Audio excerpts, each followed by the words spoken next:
Here is the next part of The Wild Robot. Chapter 44, The Runaway. "Your son will be fine," said Loudwing. "You know how they are at this age." "I do not know," said Roz. "Please tell me how they are at this age." "Oh, right. Well, Brightbill is growing up fast. It's only natural for an adolescent gosling to be a little moody. He just needs to be alone for a while. You've raised a wonderful son. I know he'll come home soon. Try not to worry." But Roz did worry. At least she worried as much as a robot is capable of worrying. Brightbill had never run away or flown away, and suddenly Roz was computing all the things that could go wrong. A violent storm, a broken wing, a predator. She had to find her son before something bad happened. There was only one place Brightbill could have gone: the robot gravesite. So Roz galloped northward. She leaped over rocks and ducked under branches and charged through meadows without ever slowing her pace. She raced all the way across the island until she finally stepped onto the sea cliffs above the gravesite. And there was Brightbill. Perched on the edge, looking at the robot parts scattered on the shore below. His eyes were wet. "Don't be angry," he said as his mother walked over. "I am not angry. But you should not have flown off like that. You could have gotten hurt, or worse. I was worried sick." "I'm sorry, Mama." "It's okay," said Roz. "It's only natural for goslings your age to be a little moody. Mama, I need to understand what you are, and I think it might help to see those other robots." "You are right. It might help. Why are you not down there?" "I was about to go," said Brightbill, "but I got nervous. I want you to go with me." "Let's go down there," said Roz. "Together." Chapter 45, The Dead Robots. The gosling floated on the breeze beside his mother as she climbed down the cliffside. Down they went, past ledges and seagulls and tough little trees, until they were standing on the rocky shore with the cliffs looming behind them. The gravesite had changed. Roz's crate was gone, lost to weather or waves. Some of the robot parts were gone too. Other parts were gritty with sand or tangled in seaweed or were inhabited by small, scuttling creatures. One smashed torso still had a head and legs attached. Roz and Brightbill huddled around the corpse and studied the mess of tubes spilling out. "This thing used to look like you?" said Brightbill. "Yes, we are the same type of robot," said Roz. "And now this robot is dead?" "In a way." "Will you ever die, Mama?" "I think so." "Will I die?" "All living things die eventually." The gosling's face scrunched with worry. "Brightbill, you are going to live a long and happy life." Roz laid a hand on her son's back. "You should not worry about death." The gosling's face relaxed, and then he pointed to a small round shape on the back of the dead robot's head. "What's that?" he said.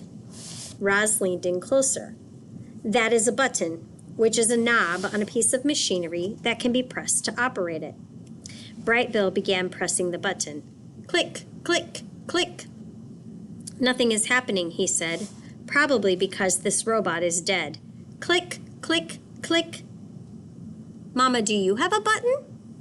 Brightbill watched as his mother's head turned all the way around and a small button came into view. "You've got one," he said. "I never noticed it before." "Neither did I," said the robot. The gosling giggled. "Oh, Mama, you have so much to learn about yourself." Roz reached for the button on her head, but her hand automatically stopped before she could touch it. She tried with her other hand, but it automatically stopped as well. "It seems I cannot press the button," she said. "Would you like to try?"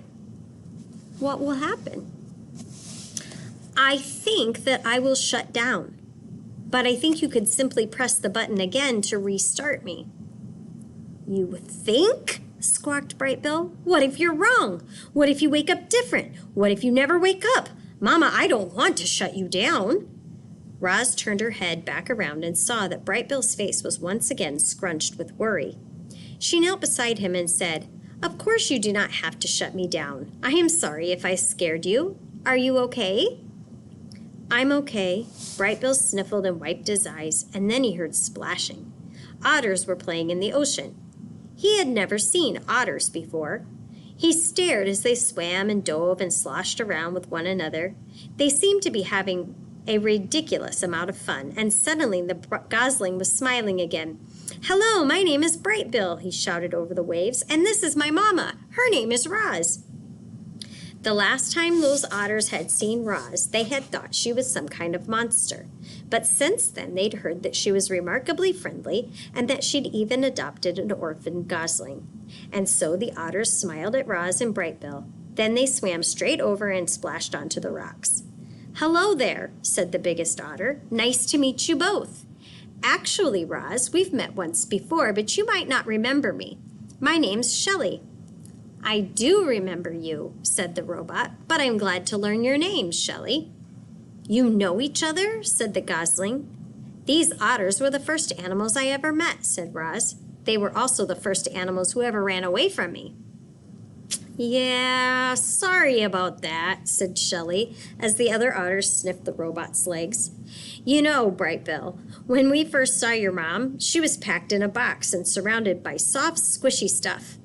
Bright Bill's brow furrowed. "You wouldn't believe how small she looked all folded up in there." Bright Bill's nose sniffled.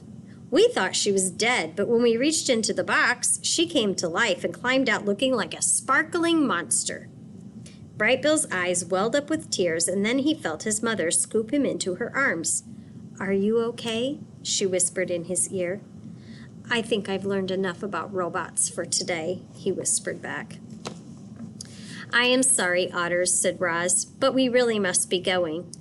"I hope I didn't upset the little guy," said Shelley. "I thought he'd like to hear how we first met." "Bright Bill will be fine," said Roz, using a friendly voice. "But we have had a busy day, and we should go home. It was nice to see you again. Goodbye." Roz turned, and with her long strides, she carried her son away from the gravesite and over to the base of the sea cliffs. "Would you like to sit on my shoulder as I climb?" said the robot. "I feel like flying," said the gosling. "I'll meet you at the top." Bright Bill flapped his wings and disappeared into the sky. Roz began scaling the wall. Up she went, expertly negotiating rocky columns and ledges until she hoisted herself onto the cliff top, where 2 young bears were waiting.